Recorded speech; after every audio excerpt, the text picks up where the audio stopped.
Hi, you're watching Inside EAC News. Thanks for joining. I'm Anthony Ellis. Today's host has been in over 50 films around the world. He's also been nominated for numerous of nominations for different awards. He's also known as in Something About Mary and something even closer to Cambodia, City of Ghosts. Our host today is Matt Dillon. Thank you, Matt Dillon. Thank you very much for joining us. And our guest, Matt Dillon, thank you very much for your time today. Yeah, it's good. It's good to be back here. Patron of Cambodian Film Festival. How important is that for you? Well, I mean, Cambodia is an important place for me. It's the film. I made my first film here, and they asked me to do that because it's been 20 years since the film was released, and so I was happy to do that. Unfortunately, I wasn't able to come at the time, but I was discussing afterwards with John Perazzi, who was a cameraman on my film, and we talked about maybe coming and doing a screening. And in many ways, it's a tribute to a gentleman that I worked with on the film, who was a dear friend, Sarah Vutkem, who was an actor who had never acted before, who I cast in one of the larger parts of the film. And unfortunately, he passed away in November. And I thought it'd be a good time to come back and see some old friends. Difference from 20 years ago when you made the movie to now, been big great changes. Well, I mean, things have changed dramatically here. A lot for the better, I think. I think the opportunities for Khmer, the society, people have grown, and there is a lot of development, and I think it's good. The thing that I'm more focused on here is, it's one of the reasons I'm here, is to kind of meet with filmmakers, young student filmmakers, actors and stuff. And the film industry has really, really expanded. And, I got to go out to the film office where Riti Pan is very active, and great Cambodian filmmaker. And it was really great to see. And some of the folks that worked with me on City of Ghosts are now there, and so I'm looking forward to that. We're gonna have a screening of the film tonight, and there's gonna be a lot of people there. And it's always a nice time. But as I was saying, and I just like to say, and it's beautiful to see the development, and at times a little bit concerning, because I feel like it's a really tricky balance, because there's a lot of beautiful things that really captured my imagination when I came to Cambodia, almost 30 years ago for the first time, and it's great to see the development and the middle class sort of developing, which really is nice to see. However, I think they have to save. This is their city, their country, their culture, to save what's important and not throw out. And it's such a rich history, Cambodia. I mean, it's an incredible history, and to embrace and accept all of that as part of its history. And otherwise, there's always the danger that as the world is globalizing, and this is not a Cambodian issue by any means. This is a problem in the United States, in New York, and I'm always very advocating for saving a church that's going to be torn down, because usually it's fine to develop and build, and it's great for the economy, and it's great for so many things, but there's no reason that you have to destroy something that is there. The two can coexist, preservation and development. So I think that's the one thing that I would suggest. I'm happy to see all the things that are going on and the changes. Yeah. So you started, you wrote, directed City of Ghosts. Yeah. You picked Cambodia. How did you pick Cambodia and the Well, surroundings? it really was born in a way out of, it's a fictional film. It's a part crime drama, and part of it's a drama. It's really a personal story about a guy who's going through some transition and changes, and it's got a father-son element to this story. And it made sense for here. I mean, it was sort of born out of my time here, and there was a basis of reality, even though it's fiction. There's a basis of reality of things that I drew from in my experience and from things that I witnessed and was aware of. And so it made sense. And there were times I had people would say, "Well, why don't you shoot it in? You could shoot it in Mexico City. You could shoot it in Acapulco." Yeah. And I said, "No, it's really Cambodian. It's a Cambodian story, and it really reflects a period before I came here to make the film. I was sort of post-UNTAC, post when the United Nations was here and stuff, and it really reflected that period when there was still some instability.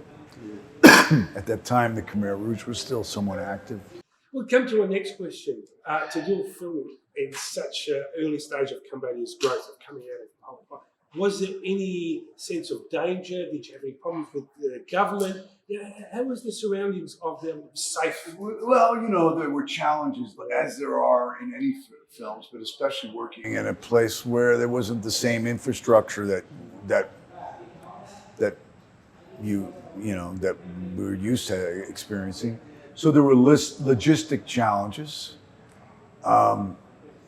The casting was kind of amazing because a lot of the local Khmer actors were terrific.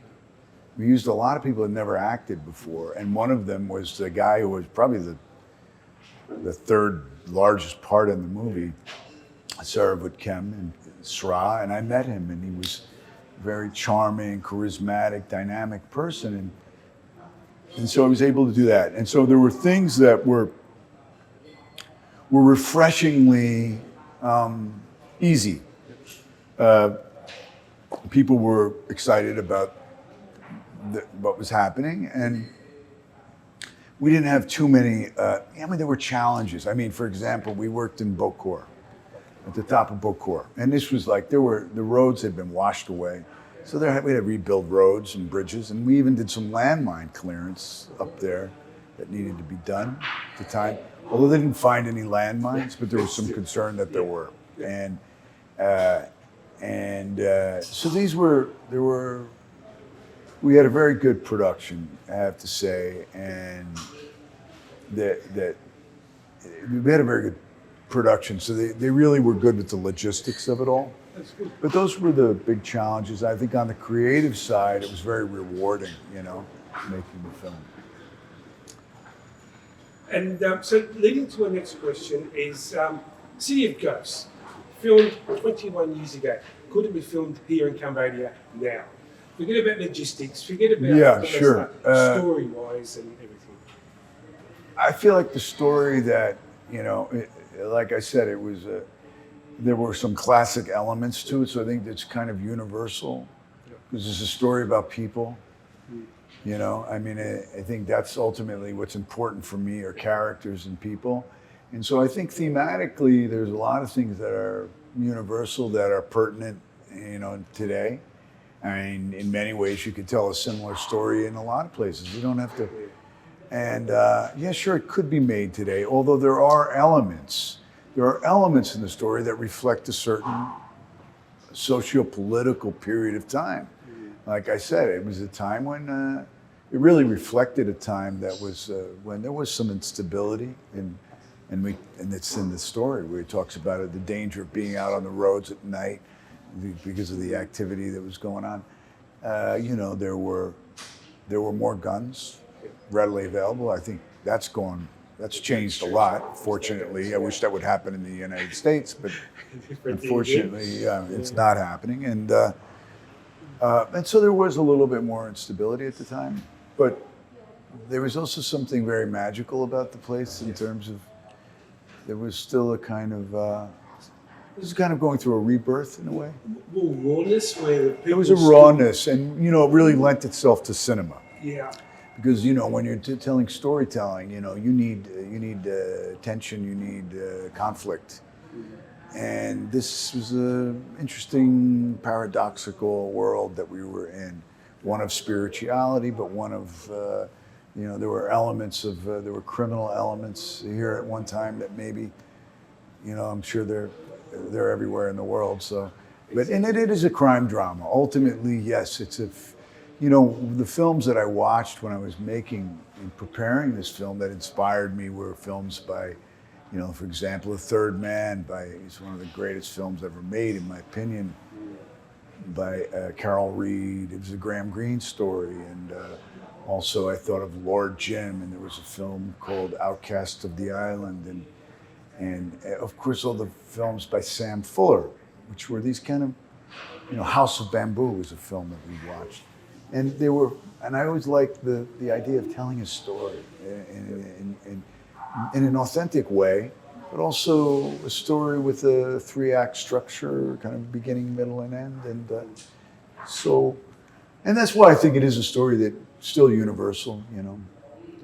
I certainly hope it holds up.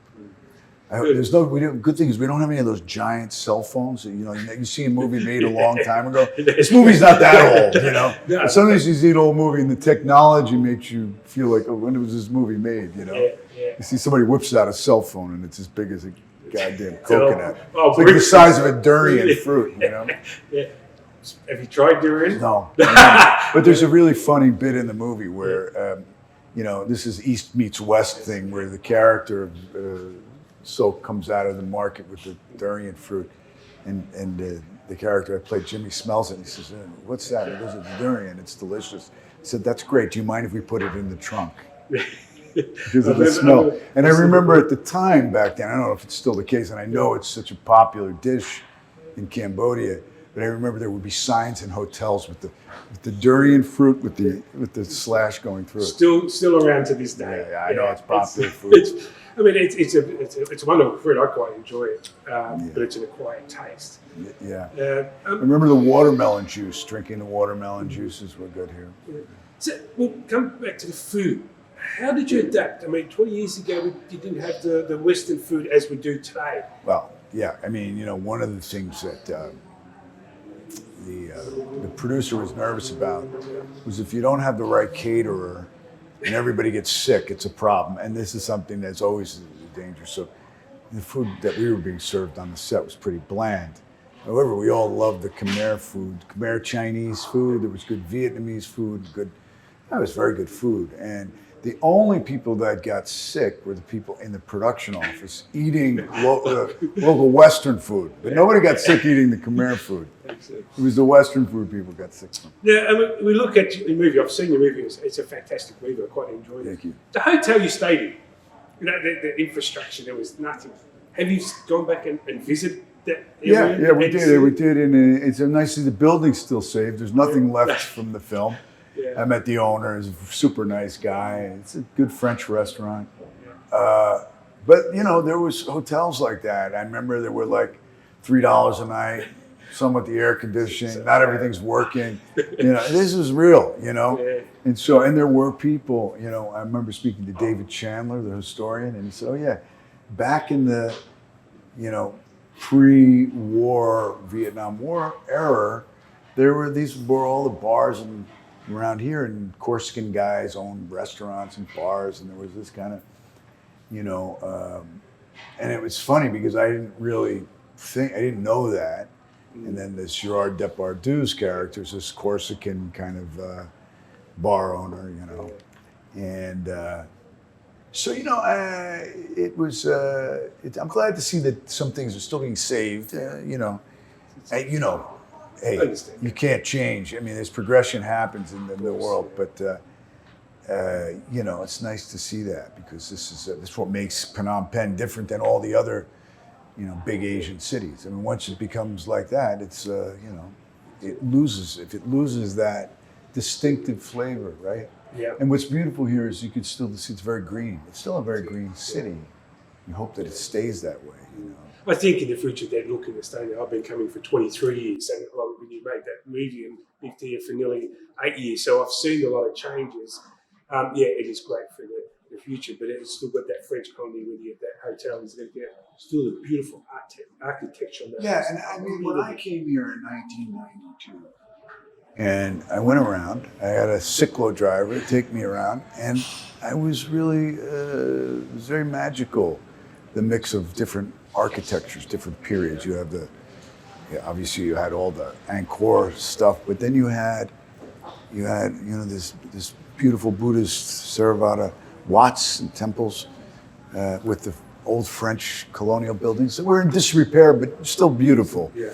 And it gave it a kind of magic, especially, and then with the people who were so distinctive and very, very charming. And culture was still alive. No matter what happened in the tragic past, they couldn't eradicate that. They couldn't take that. You couldn't change that, It was still distinctively here.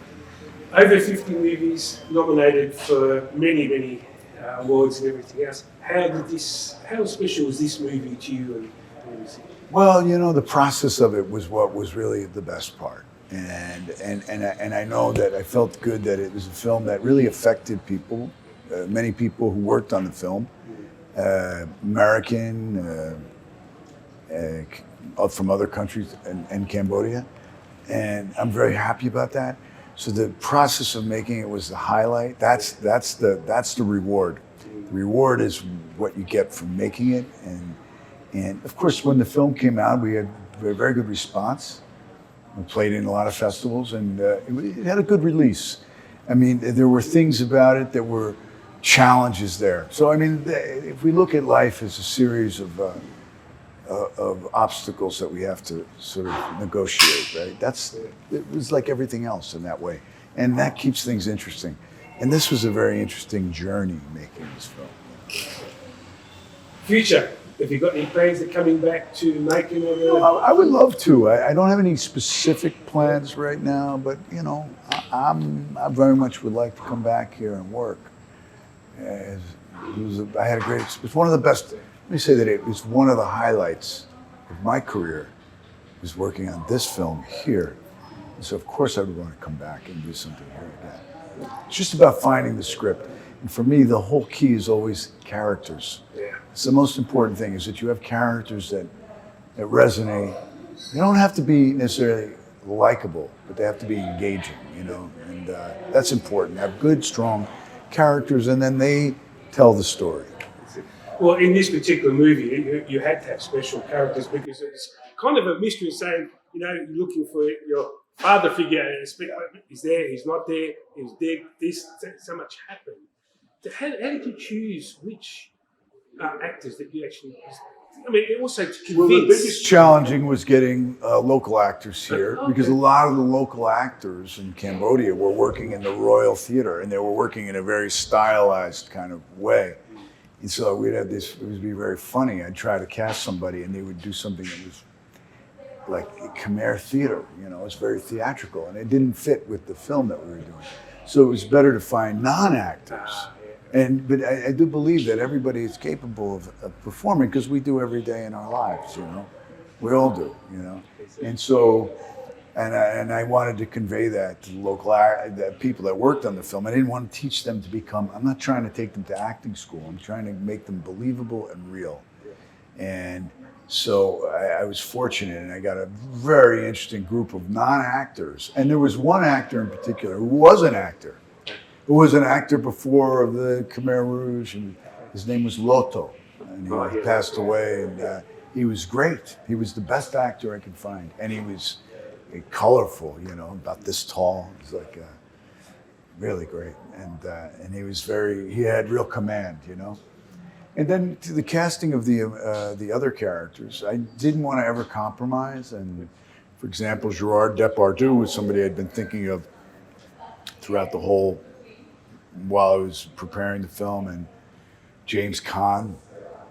And I was able to get a cast that was, even greater than I thought I would be able to get. And I think that is really the condition of, as the characters develop and become richer, then actors want good roles, The most memorable part about Cambodia during this film? Well, I'd say that the most memorable thing is that we had a chicken in the camera truck that raised havoc. And one of the guys in the camera department was the Cambodian guy who's now running the whole Cambodian film office, and we were joking about that. Yeah. But no, it was fun. You know, it was really great. It was a real international mix of folks. But I always say there was before Bokor and after Bokor, because Bokor was the most challenging thing at that time to work up on that hill. Yeah. In that fog and those conditions, and it really was really cold too, doesn't it? It wasn't cold when we were there. It was just foggy, yeah. And at certain points we couldn't see our hand in front of our face, you know. So it was hard to shoot. But it just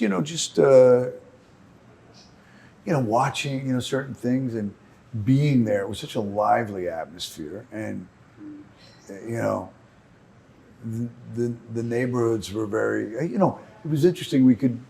People were, eager to be a part of the film in any capacity. So I'd see somebody and I'd think, oh, this guy's great. Let's put him in the scene. And we'd have somebody come in and out of the scene, They were happy to do that. How have the Cambodians welcomed you then and now? Very welcoming, very Cambodian, I found to be incredibly generous in spirit. And when I had written the script, the character of Sra, that started with Kem or Sra, played Salt, was, in the end, he was a clever but, duplicitous character who he ends up, so all these criminals, he ends up outsmarting all of them and getting the money. And when I was here, I looked around and I said, in some of the places I was in, that's not true to who this guy would be. This guy is a guy who has nothing, but he's generous in spirit because he's a Buddhist. And I thought that's, it just naturally happened that way. Yeah. Finally, last words, because Cambodia has grown with the film industry there. I mean, SIF has been around for 12 years now.